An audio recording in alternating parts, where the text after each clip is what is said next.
Good morning बच्चों। आज हम chapter 1 electric charge and field के बारे में पढ़ेंगे। ठीक है, फिजिक्स के 12th कोर्स का ये पहला चैप्टर है।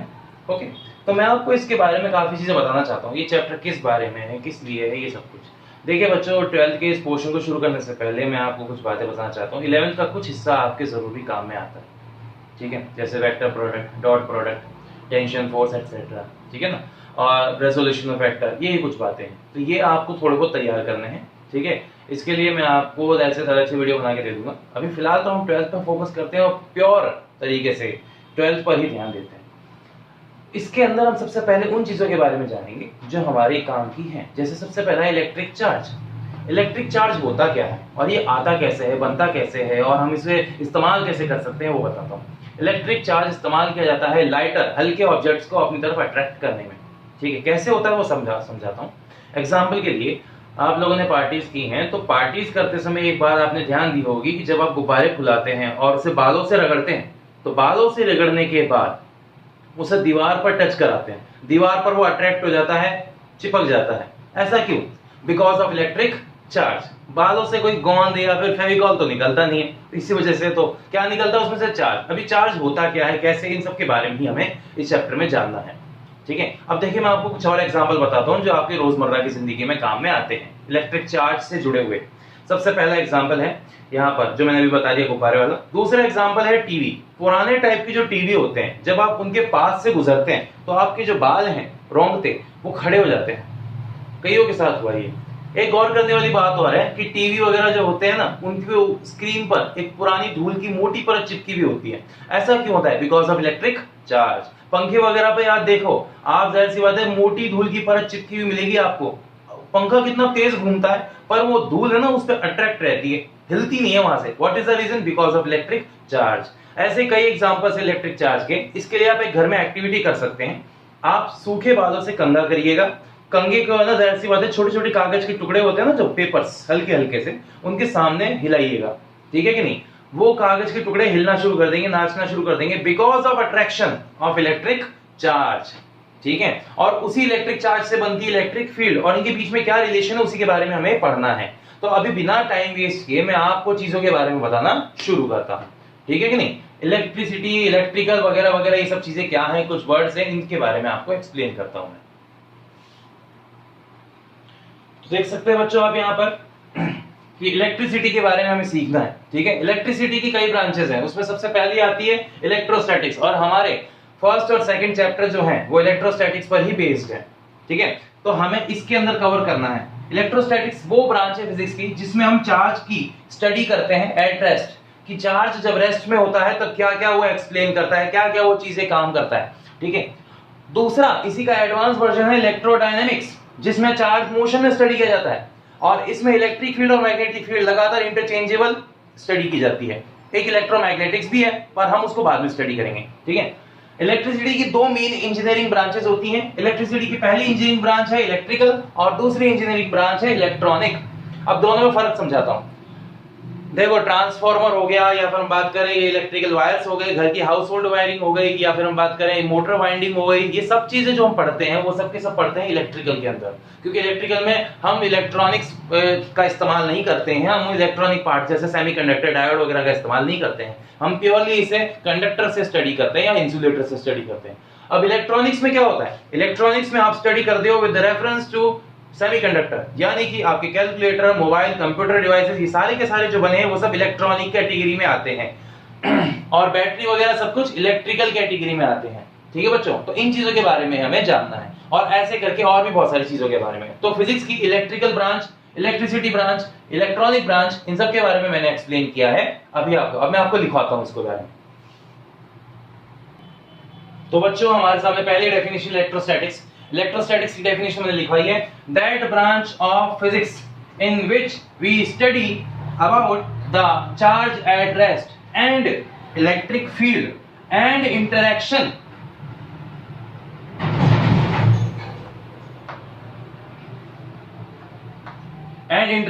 Between them.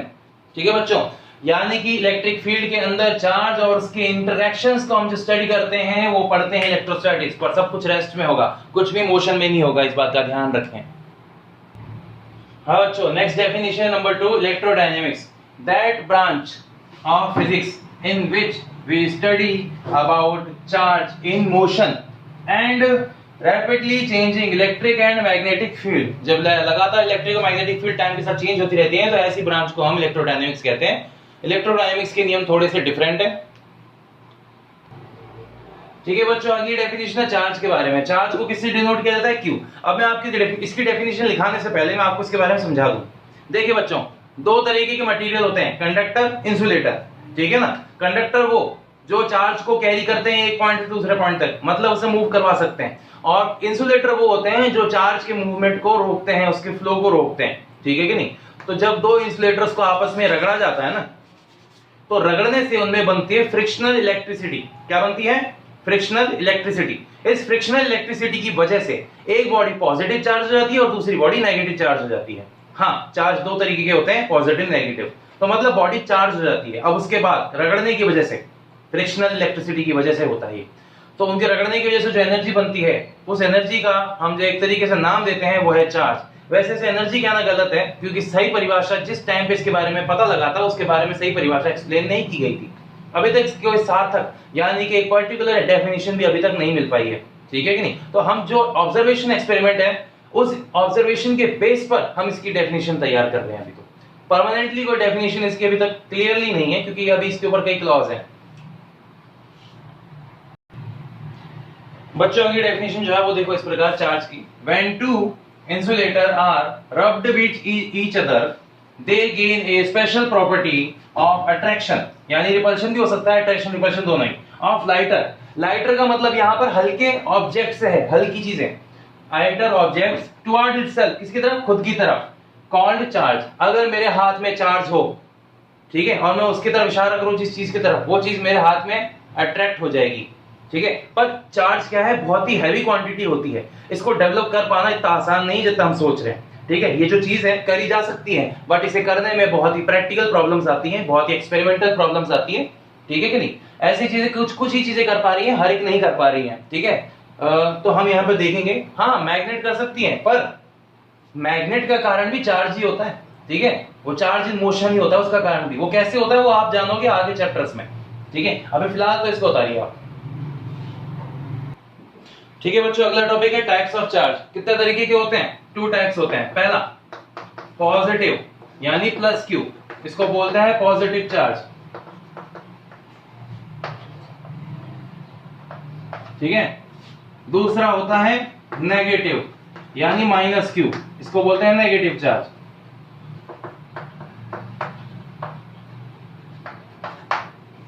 ठीक है बच्चों, यहां पर ये चीज हो गई। अब हम बात करें चार्ज की यूनिट क्या होती है। चार्ज एक फिजिकल क्वांटिटी है।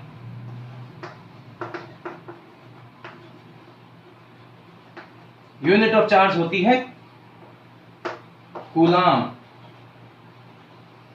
ठीक है। इसे कैपिटल सी द्वारा शो करते हैं। 1 coulomb is equal to 1 ampere into 1 second. ये है, याद रखना बच्चों। ठीक है। अब इसके आगे देखो, आपको कई चीजें और भी लिखनी है। ठीक है बच्चों, इसके बाद प्रॉपर्टीज ऑफ चार्ज है। पहली प्रॉपर्टी, चार्ज इज स्केलर। ये वेक्टर क्वांटिटी नहीं है, ये स्केलर क्वांटिटी है। चार्ज इज कंजर्व्ड, इसका मतलब मैं आगे बताऊंगा आपको। चार्ज इज क्वांटाइज्ड, इसका मतलब भी आगे बताऊंगा। Same charge repel each other, जब सेम चार्ज होते हैं पॉजिटिव पॉजिटिव या नेगेटिव नेगेटिव, ये एक दूसरे के पास नहीं आते बल्कि एक दूसरे से दूर जाते हैं, इसे रिपल्शन कहेंगे। Opposite charge attract each other, जब प्लस और माइनस होते हैं ना, पॉजिटिव नेगेटिव, तो वो एक दूसरे की तरफ अट्रैक्ट होते हैं। Opposite charge attract each other, same charge repel each other. ठीक है। इसकी शर्त है, वो शर्त आपको मैं मैथमेटिकली लिखवा देता हूं। रिपेल की कंडीशन होती है F greater than Q1 Q2, मतलब जो फोर्स होगा वो Q1 Q2 से बड़ा होगा, यानी कि ये दोनों का वैल्यू 0 से बड़ा होगा। ठीक है, ये ध्यान रखना। और जब अट्रैक्शन की बात आती है तो force is less than Q1 Q2 और लेस देन 0, मतलब जो फोर्स होगा वो Q1 Q2 के मल्टीप्लाई से कम होगा। ठीक है, नेगेटिव होगा इनका मल्टीप्लाई। ये चीज है। ये ऐसा कैसे होगी उसका आगे पता चलेगा मैं कारण, ये लिख लीजिए। ठीक है बच्चों, अब नेक्स्ट टॉपिक आता है fundamental property of charge. Fundamental property का क्या मतलब है? चार्ज की ये खुद की खासियत है, इसे कोई चेंज नहीं कर सकता, ये उसकी एक आर्बिट्री क्वांटिटी है। ठीक है ना, आर्बिट्री प्रॉपर्टी है। अब नेक्स्ट चीज इसके अंदर सबसे पहले आती है additivity of charge. Additivity of charge का मतलब ये है कि दो तरीके के सम होते हैं, पहला स्केलर सम, दूसरा होता है वेक्टर सम। चार्ज स्केलर क्वांटिटी है, इसलिए ये स्केलर सम यानी अलजेब्रिक सम को फॉलो करेगा, वेक्टर सम को फॉलो नहीं करेगा। अभी वेक्टर सम और स्केलर सम क्या है उसके बारे में आपको मैं थोड़ी देर में समझाऊंगा, ठीक है, क्योंकि इसके लिए एक अलग कैलकुलेशन होता है। ये 11th का टॉपिक है, स्केलर सम वेक्टर सम, ठीक है। अब मैं आपको समझाता हूं, उससे पहले आप इसके बारे में लिख लीजिए।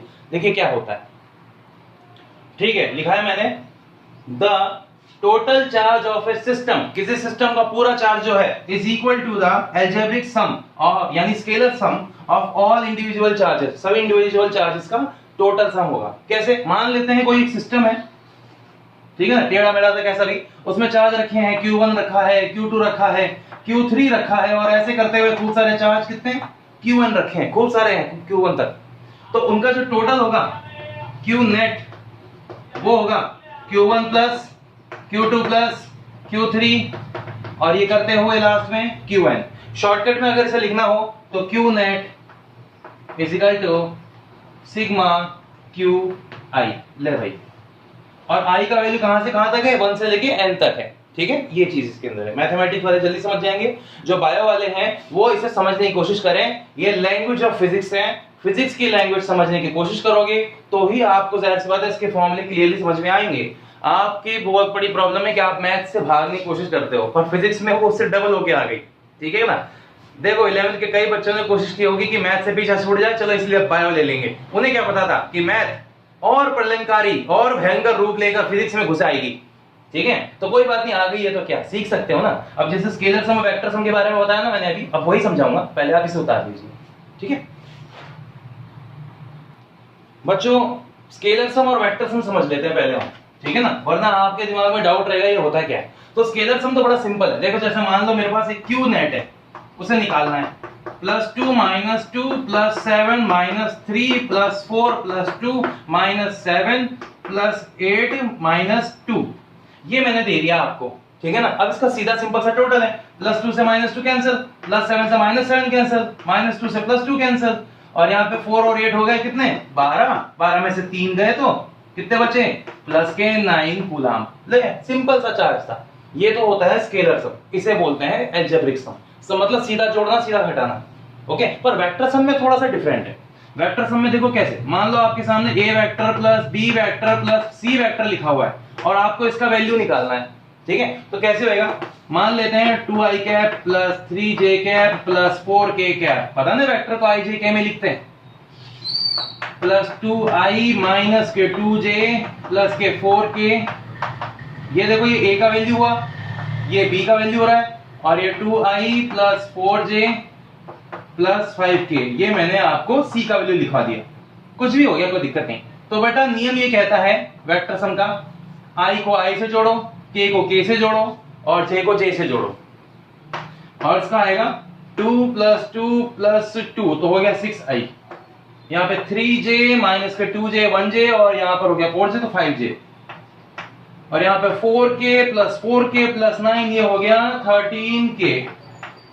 अब इसका मैग्नीट्यूड लेना अपने को अंडर रूट में, 6 का स्क्वायर 36, 6 का स्क्वायर प्लस 5 का स्क्वायर प्लस 13 का स्क्वायर। याद है बच्चों?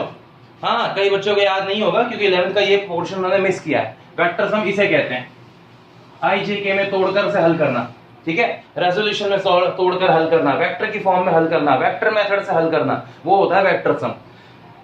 अंडर रूट 36 प्लस 25 प्लस यहाँ पे 169, हम इसका वैल्यू लेते हैं। अब देखो सबसे पहली बात तो इनको जोड़ देते हैं, क्या आएगा जोड़कर, हम इसको सीधा सिंपल सा जोड़ लेते हैं। अपने पास कैलकुलेटर है एक स्पेशल टाइप का, ठीक है बच्चों, मेरे पास एक स्पेशल टाइप का कैलकुलेटर है, इसे बोलते हैं साइंटिफिक कैलकुलेटर, ठीक है ना।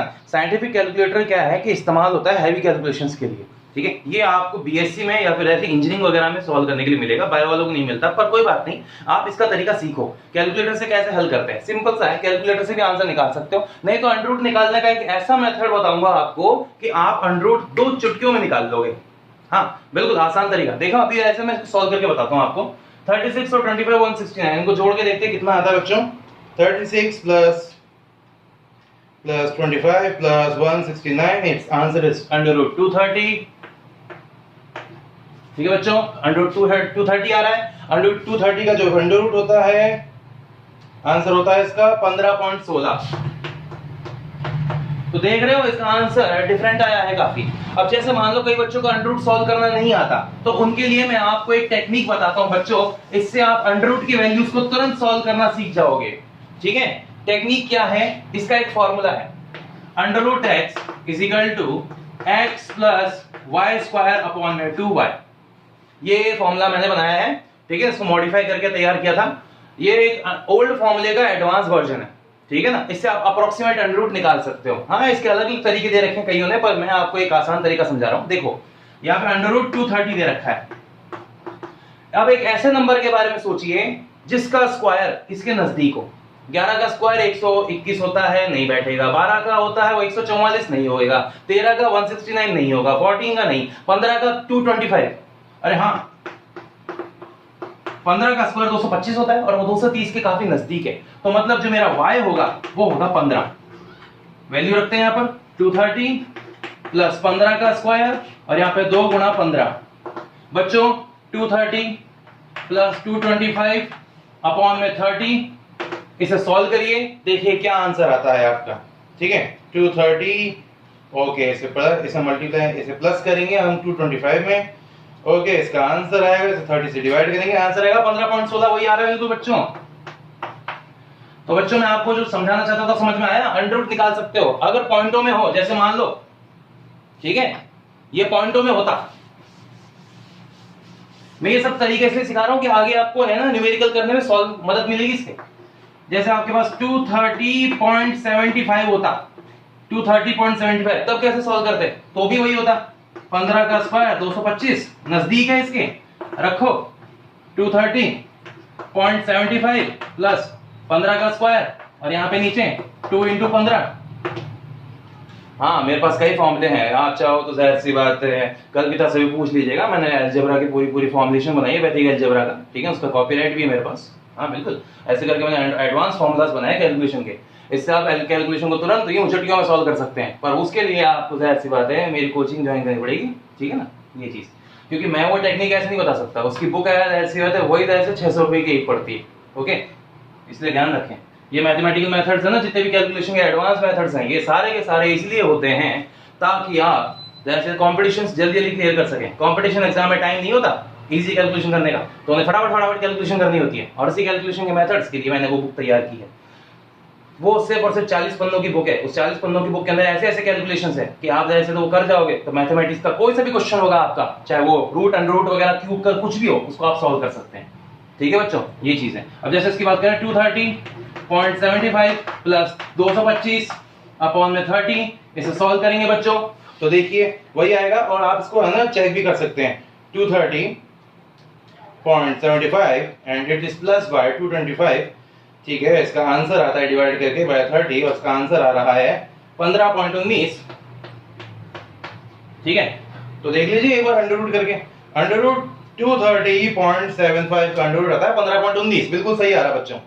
ठीक है, इसका मतलब ये सही है कि नहीं। हाँ, आपको एडिटिविटी ऑफ चार्ज, ये सब कुछ आपको ज्यादा रफ में उतारना था। एडिटिविटी ऑफ चार्ज जो है वो आपको फेयर में उतारना है। अब मैं आपको बताता हूं second point, conservation of charge के बारे में।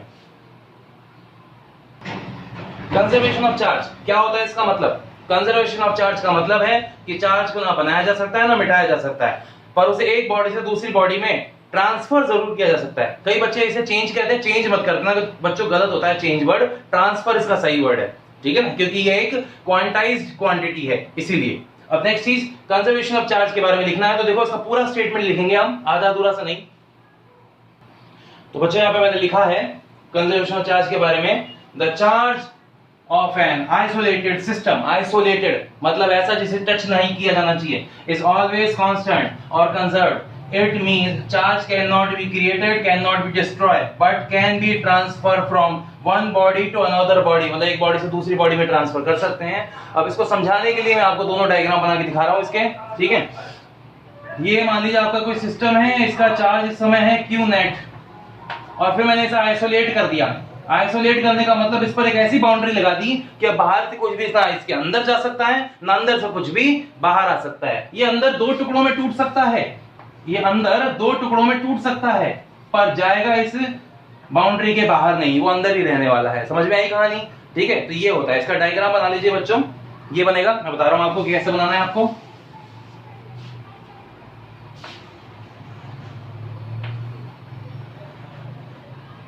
Q net is equal to C, यानी कि Q isolated is equal to constant. ये ध्यान रहेगा बच्चों, ठीक है ना, ये चीज। अब मैं इसे मिटा देता हूं और मुझे आगे की जगह चाहिए, ठीक है ना। अब आप कंटिन्यू से लिखते जाइए और देखते जाइएगा, ठीक है। अभी आप पॉज करके इसे लिख सकते हैं। मैं मिटा रहा हूं इसे।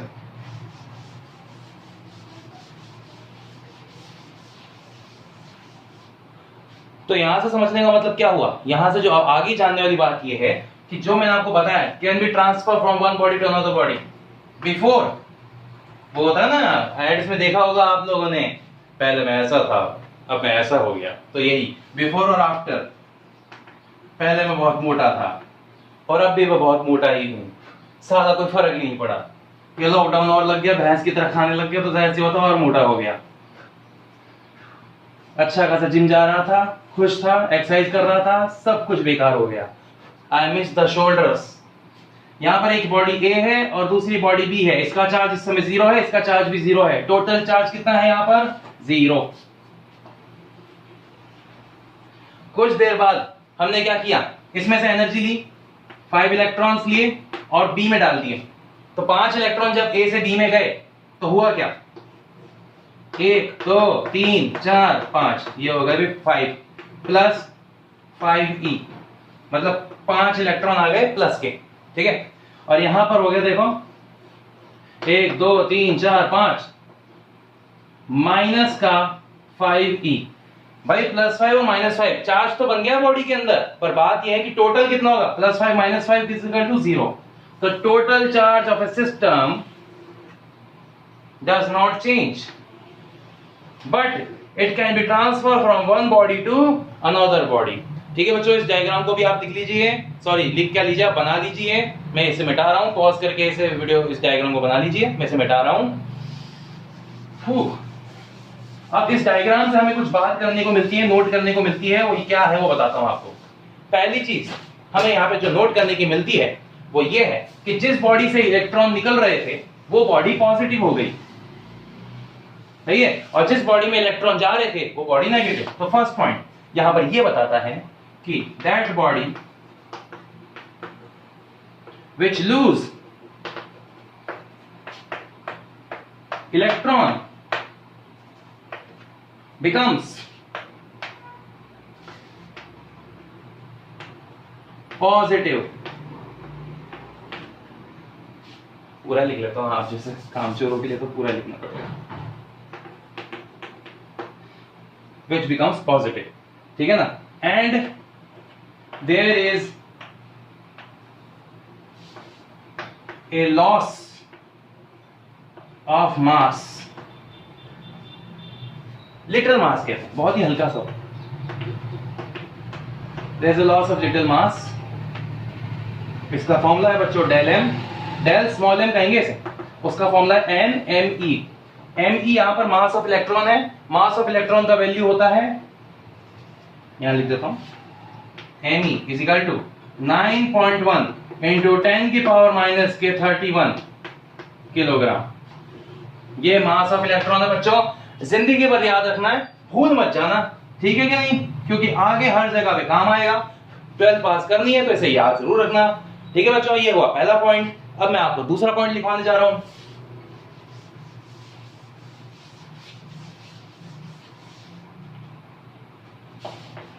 that body which gain electron becomes negative charge,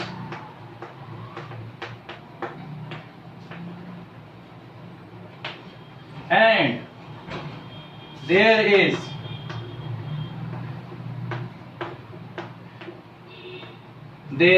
gain of little mass, वो कितना है भैया डेल एम, इसमें कैपिटल एम आएगा बच्चों, मास गेन हो रहा है ना इसलिए कैपिटल एम, और small N M E, small M E आएगा इसमें भी। हाँ फॉर्मूला सेम है, लिखने का तरीका अलग अलग है। एम ई का वैल्यू वही का वही है 9.1 इंटू 10 की पावर माइनस के 31 किलोग्राम, ये याद रखना बच्चों, ठीक है। कंजर्वेशन ऑफ चार्ज का टॉपिक यहाँ पर पूरा होता है। अब नेक्स्ट टॉपिक आता है हमारा क्वांटाइजेशन ऑफ चार्ज, ठीक है बच्चों, उसके बारे में भी लिखते हैं। आप यहाँ पॉज करके इसे लिख लीजिएगा, वैसे लिख चुके होंगे, इतने समझदार तो है ही। हाँ हमारे बच्चे बड़े समझदार हैं, भारत देश के बच्चे हैं ना, जुगाड़ में सबसे आगे। तो बच्चों अगला टॉपिक हमारा थर्ड टॉपिक है quantization of charge. Quantization of charge की स्पेलिंग में यहाँ जेड आता है, कई बच्चे एस लिख देते हैं, एस नहीं लिखना, जेड लिखना है। क्वांटाइजेशन होता है ना कि क्वांटाइजेशन, ठीक है, ये ध्यान रखना। क्वांटाइजेशन के अंदर स्पेलिंग में मिस्टेक करते हैं बच्चे, इसका नंबर कटते ध्यान रखिए, और इस पर एग्जाम में क्वेश्चन आता है 1 नंबर का, इसलिए इसको अच्छे से कवर कर लीजिएगा। क्वांटाइजेशन ऑफ चार्ज होता क्या है, ठीक है। अब मैं आपको समझाता हूं पहले तो, फिर उसके बाद लिखाऊंगा। समझाने के लिए ये है कि वर्ल्ड में 2 तरीके की क्वांटिटी है। पहली कंटिन्यूअस क्वांटिटी, ठीक है, लिखना नहीं है, और डिस्क्रीट क्वांटिटी। कंटिन्यूअस जैसे तेल हो गया, पानी हो गया, लगातार बहता है बिना टूटे, और डिस्क्रीट जैसे कंचियां हो गई, कंचियों को बिखेरो, बिखर जाती हैं, टुकड़ों में टूट जाती हैं। तो इलेक्ट्रॉन कैसी क्वांटिटी है, इलेक्ट्रॉन कंटिन्यूअस नहीं है, डिस्क्रीट क्वांटिटी है। डिस्क्रीट क्वांटिटी है इलेक्ट्रॉन, किसी भी बॉडी का चार्ज डिस्क्रीट नेचर का होता है, यही क्वांटाइजेशन ऑफ चार्ज कहलाता है, ना कि कंटिन्यूअस नेचर का। जब हम बात करें डिस्क्रीट का तो इंटीग्रल मल्टीपल होता है। कौन सा मल्टीपल बच्चों, इंटीग्रल मल्टीपल, इंटीग्रल मल्टीपल यानी कि नेचुरल नंबर। ये नेचुरल नंबर वाली बात जो है ना, इसको आपको समझना है मेन तो, क्योंकि इसी पर ही अधिकतर बच्चे क्या होते हैं, मात खाते हैं कि ये नहीं समझ पाते, ठीक है। अब मैं आपको इसके बारे में लिखवाता हूं, कई बातें इसके अंदर लिखवाने की ढेर सारी, ठीक है ना, पर मैं आपको सिर्फ मेन बात बताऊंगा इसके अंदर, okay. According to this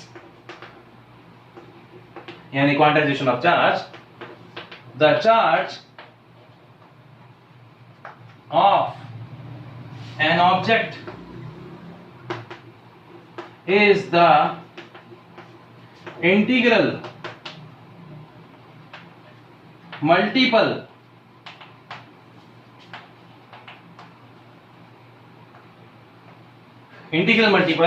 of minimum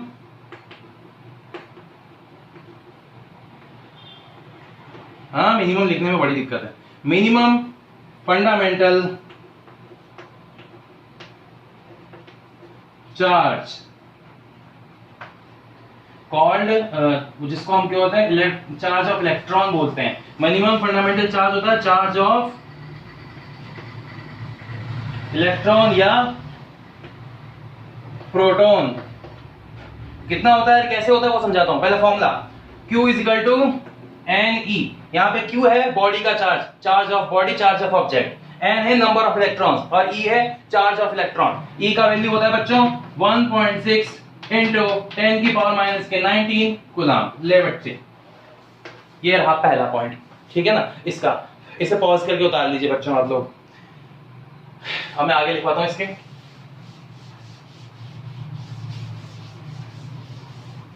अब आपको मैं बताता हूं इस फॉर्मूले का मतलब। Q is equal to N E, N का मतलब होता है इंटीग्रल मल्टीपल, ध्यान रखना।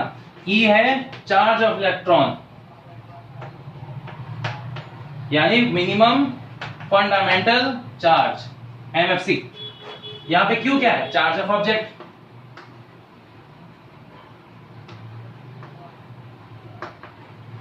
सो इसका मतलब ये है charge of object is equal to the integral multiple of charge of electron या minimum fundamental charge।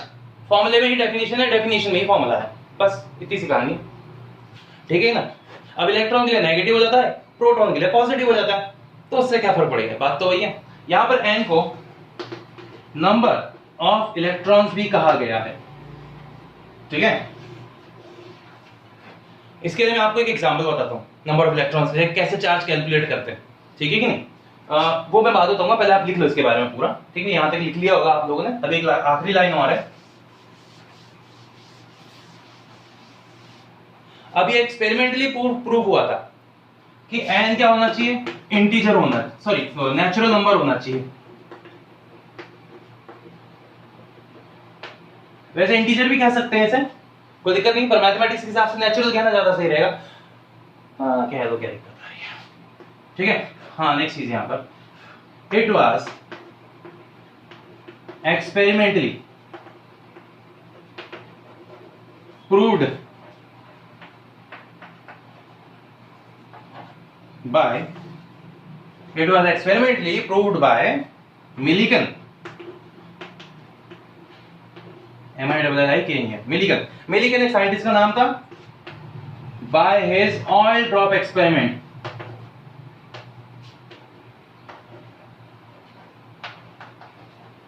कौन सा एक्सपेरिमेंट से उसने प्रूव किया था, ऑयल ड्रॉप एक्सपेरिमेंट। एक बार उसने ऑयल की बूंद को नॉर्मल ग्रेविटी में गिराया और एक बार इलेक्ट्रिक फील्ड में गिराया, दोनों में टाइम का डिफरेंस आया, दोनों में ऐसे अमाउंट का डिफरेंस आया, ठीक है कि नहीं। वो जो फर्क आया उस फर्क के बेसिस पे उसने, मिलिकन ने इलेक्ट्रॉन के चार्ज को कैलकुलेट कर लिया था। ये उसका छोटा सा फॉर्मूला और कैलकुलेशन का ऑब्जर्वेशन था, बस इतना सा था, उसने इतना सा काम किया था। तो क्वांटाइजेशन ऑफ चार्ज के अंदर बस इतना ही है बच्चों। अब मैं आपको कुछ एग्जांपल कराता हूं न्यूमेरिकल्स, ठीक है, उसे देखो आप ध्यान से। ये न्यूमेरिकल इसमें लिख लीजिएगा साथ में, ठीक है, ये इसके साथ ही लिख लीजिएगा। जैसे एग्जांपल, चार्ज, पहला है charge on nucleus of nitrogen. तो बेटा नाइट्रोजन होता क्या, 7n14, 7 है उसका एटॉमिक नंबर, 14 है उसका मास नंबर, ये याद रखना होगा। पीरियोडिक टेबल में आपको इसका वैल्यू मिल जाएगा, न्यूक्लियस चैप्टर में भी आपको इसका वैल्यू मिल जाएगा। ये कहां पे मिलेंगे आपको, अपने आप पता लग जाएंगे। 7 का मतलब है एटॉमिक नंबर, ऊपर वाले 14 का मतलब है मास नंबर, ठीक है। इसे ऐसे शो किया जाता है ZXA, ठीक है ना, ZXA, Z7 है यहां पर। अगर Z यहां पर 7 है तो इसका मतलब जो n होगा, small n, number of protons हैं, वो कितना होगा, 7 होगा, ठीक है। चार्ज निकालना है हमें, Q is equal to Ne, n का वैल्यू 7 है और E का वैल्यू हम जानते ही हैं। पर यहाँ पे बात करें किसका लेंगे, इलेक्ट्रॉन का लेंगे कि प्रोटॉन का। हम बात कर रहे हैं न्यूक्लियस की। न्यूक्लियस प्रोटॉन से भरा हुआ होता है, वो पॉजिटिव चार्ज होता है, इसलिए इसका चार्ज भी कैसा होगा, पॉजिटिव होगा, समझे। अब Q का वैल्यू कितना है, 7 इंटू 1.6 इंटू 10 की पावर माइनस के 19। बेटा हाँ, इसमें लॉजिक लगाना है, ये नहीं है न्यूमेरिकल में आपको सिर्फ नंबर दिया, वैल्यू दी और आपने सॉल्व कर लिया। बेटा लॉजिक भी लगाना है, लॉजिक से ही सारे काम होंगे। कब प्लस लगाना है, कब माइनस लगाना है, क्यों प्लस लगाना है, क्यों माइनस लगाना है, ये सब बातें, ठीक है, ध्यान देना। अब Q का वैल्यू मल्टीप्लाई करके आएगा 11.2 इंटू 10 के पावर माइनस के 19 कूलम। ले बेटा, ये आया इसका, ठीक है, पहला वाला। तो समझ में आ गया। ऐसे में आपको और कुछ क्वेश्चंस दे रहा हूं, उनको आप घर पे ट्राई करेंगे अपनी कॉपी के अंदर। पहला है इसके अंदर, नहीं पहला तो हो ही चुका है, दूसरा है इसके अंदर O ऑक्सीजन, 8O16, 16 काम में नहीं आएगा, सिर्फ नीचे वाला 8 काम में आएगा अभी। दूसरा सॉरी तीसरा यहां पर आएगा lithium, Li।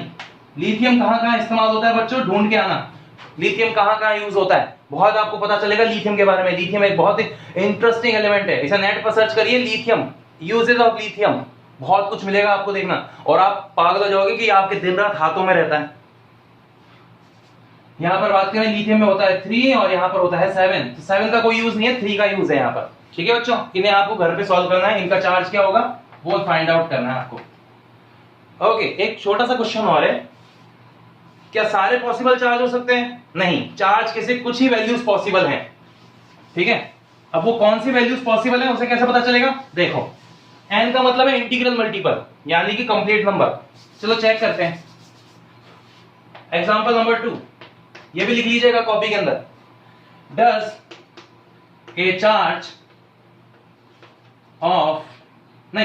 does the charge of 16 into 10 की पावर माइनस के 19 coulomb Q1 and Q2 is equal to 3.0 into 10 की पावर माइनस के 19 कूलम आर पॉसिबल।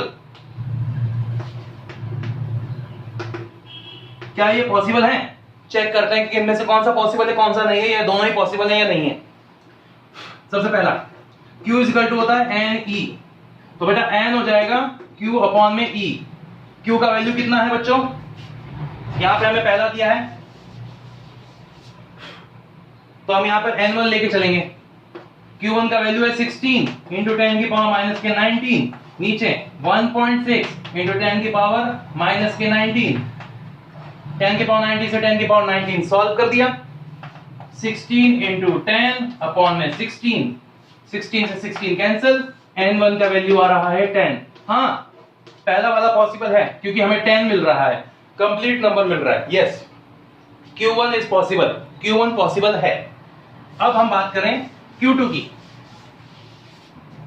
देखो बच्चों Q2 यानी कि Q is equal to NE, तो N2 हो जाएगा Q2 अपॉन में E। Q2 का वैल्यू है 3.0 इंटू 10 की पावर माइनस की 19 अपॉन में है 1.6 इंटू 10 की पावर माइनस की 90। बच्चों 3.0 इसको सॉल्व करते हैं तो क्या आएगा, 10 की पावर 90 से 10 की पावर 19 सॉल्व हो जाएगा। अब इसको आगे देखें तो यहाँ पे 3.0 और 1.6, 30 अपॉन में 10, 10 अपॉन में 16, 10 से 10 कैंसिल, इसको इससे काटा डिवाइड किया। यहाँ पे 30 को अगर हम डिवाइड करें 16 से तो हमें आंसर मिलता है 1.875। N2 का वैल्यू आ रहा है 1.875। ओ शिट, ये पॉइंटों में आ गया, n का वैल्यू पॉइंटों में है, इसका मतलब Q2 एग्जिस्ट नहीं करता। ठीक है बच्चों, इसीलिए कुछ value of the charge is possible और कुछ value of the charge is not possible. इसी को बोलते हैं quantization of charge. Quantization of charge कहता है कि डिस्क्रीट वैल्यू होंगी, फिक्स वैल्यू होंगी, उससे ज्यादा नहीं होंगी, उनके बीच में कोई वैल्यू नहीं हो सकती चार्ज की। ये उसी बात को समझाता है कि जैसे मैं एक टोकरी से दूसरी टोकरी में सेब डालने की कोशिश कर रहा हूं और देखो क्या होता है, 1 सेब, 2 सेब, 3 सेब, 3.5 सेब है, ये नहीं हो सकता। 3.5 सेब नहीं हो सकता, या तो 3 होगा या तो पूरा 4 होगा। वैसे ही एक इलेक्ट्रॉन जब जाएगा तो पूरा ट्रांसफर होगा, आधा अधूरा ट्रांसफर नहीं हो सकता। इसी वजह से n के जो कंटीन्यूअस वैल्यू हैं वो पॉइंट वाले वैल्यू एग्जिस्ट नहीं कर सकते, और n के जो नेचुरल वैल्यूज हैं वो एग्जिस्ट कर सकते हैं। ये तो था क्वांटाइजेशन ऑफ चार्ज।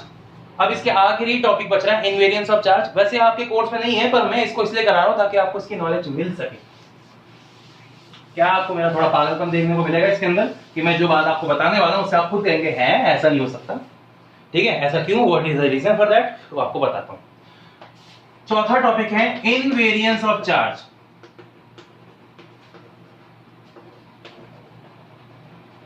ठीक है, इनवेरियंस ऑफ चार्ज का क्या मतलब है, the charge is independent by the selection of frame of reference। थोड़े हैवी लेवल की बात है पर यह बात ऐसे तो आपको बाद में पता चलेगी फ्रेम ऑफ रेफरेंस वगैरह क्या है। वैसे फ्रेम ऑफ रेफरेंस वही है कोऑर्डिनेट सिस्टम, ठीक है कि नहीं।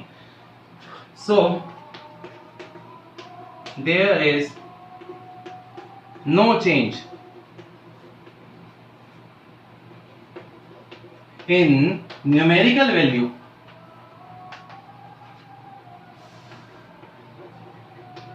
of charge while it is moving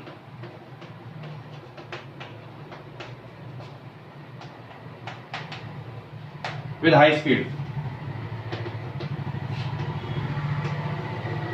velocity speed बात हुई है, यानी v लगभग c। तो इसका मतलब यह होगा कि जो q रेस्ट में है वही वैल्यू q का होगा इन मोशन। ठीक है बच्चों, ये इसका मीनिंग है, q rest is equal to q motion. ठीक है, आप इसे उतार लीजिए, अब इसका मतलब समझाता हूं मैं आपको।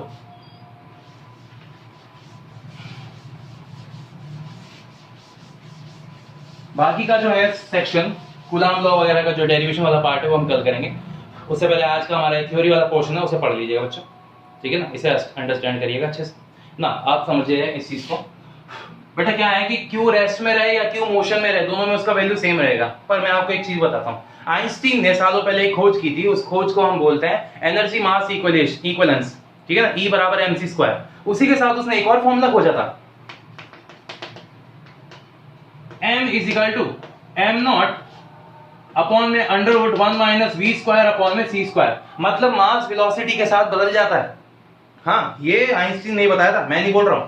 जब हम हाई स्पीड से दौड़ते हैं, जैसे कितनी c की स्पीड होती है 3 लाख किलोमीटर पर सेकेंड, और जैसे मैं बात कर रहा हूं कितनी स्पीड, हाई स्पीड, जैसे 2 लाख किलोमीटर पर सेकेंड। हालांकि इतनी पॉसिबल नहीं है हमारे लिए, वैसे किसी के लिए भी पॉसिबल नहीं है क्योंकि हमारा साइज बहुत बड़ा है, पर छोटे पार्टिकल्स उनके लिए पॉसिबल है। छोटे जैसे इलेक्ट्रॉन, प्रोटॉन, उनसे भी छोटे होते हैं, मेसोन, पाई मेसोन वगैरह, ठीक है। तो जो v है अगर इसी स्पीड का हो, हाई स्पीड का हो, तो उसका मास धीरे धीरे इंक्रीज होना शुरू हो जाता है। ये वो बात थी जो आइंस्टीन ने खोजी थी, ठीक है कि नहीं। Okay, special theory of relativity के अंदर आता है ये वाला टॉपिक। तो उसका मतलब ये है कि अगर चार्ज को हम हाई स्पीड से दौड़ाएं तो क्या फर्क पड़ेगा ना, चार्ज पे कोई फर्क नहीं पड़ता, पर मास पे फर्क पड़ता है, ठीक है। इसी को ही हम ऐसी बात है इनवेरियंस ऑफ चार्ज कहते हैं। अगर हम बात करें मास का, तो वेरिएंस ऑफ मास होता है, मास वेरी कर जाता है हाई स्पीड पर चार्ज वेरी नहीं करता, इसलिए वो इंडिपेंडेंट है। समझ रहे हो, ये उसकी सबसे बड़ी प्रॉपर्टी है, ये उसकी सबसे बड़ी खासियत है, ठीक है बच्चों। तो आज का टॉपिक हमारा यही खत्म होता है। आपको मैं एक छोटा सा क्वेश्चन दे रहा हूं घर से करने के लिए, ये एक एग्जांपल, ये इसको लिखना बेटा, E अपॉन m का वैल्यू फाइंड आउट करना है आपको। E अपॉन m, इसे बोलते हैं specific charge, charge of electron. Electron का स्पेसिफिक चार्ज होता है, इसका वैल्यू कैसे आएगा, E का वैल्यू आएगा 1.6 into 10 की पावर -19, m का वैल्यू होता है 9.1 into 10 की पावर -31, ठीक है बच्चों। इसको सॉल्व करके आप जवाब देंगे, और अगर आपको फर्दर कांटेक्ट करना है, ठीक है कि नहीं, तो आप मेरे इस नंबर 8302193099 मेरा व्हाट्सएप नंबर है, उसके ऊपर आप मेरे को मैसेज कर सकते हैं। कॉल प्लीज नहीं करिएगा, ये कॉलिंग के लिए नहीं है, सिर्फ व्हाट्सएप के लिए है, ठीक है बच्चों। तो मैं आपको अलविदा कहता हूं, अब आज के टॉपिक को समाप्त करते हैं, ठीक है बच्चों। All the best for your exams and all the best for your study and the career. चलो बच्चों, आज के लिए काफी ज्ञान हो गया। कोविड से बच के रहो, कोरोना वायरस बहुत फैल रहा है।